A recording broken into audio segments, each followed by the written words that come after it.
Coast Guard members from right here in the Milwaukee area are helping with hurricane relief. Julia Fellow is live with that story. Julia. When you think of the U.S. Coast Guard here in Milwaukee, you might think of them protecting us here in Lake Michigan, but it goes far and wide beyond that. They protect our entire nation, including Puerto Rico, and now 10 members from the U.S. Coast Guard here in Milwaukee are in Puerto Rico right now to help with Hurricane Maria relief efforts. By now you have heard about the heart-wrenching cries for help from Puerto Ricans who are devastated by Hurricane Maria. 10 trained members of our U.S. Coast Guard sector Lake Michigan are now doing all they can to stop the suffering.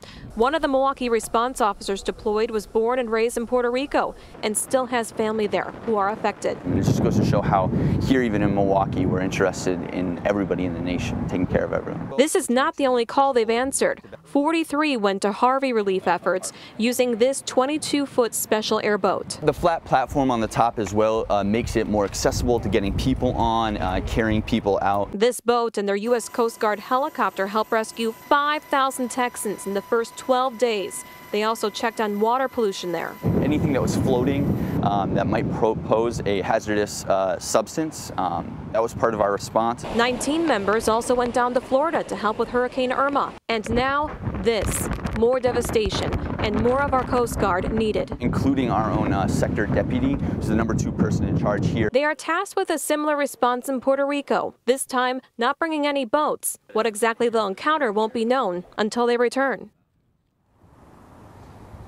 And leaders with the Coast Guard were willing to talk to us today just to show us how their men and women work so hard to protect our entire nation, just the lengths that they go to help us. Reporting live at the Milwaukee Lakefront, Julia Fellow, today's TMJ4. And they will be a welcome sight. Thank you very much, Julia.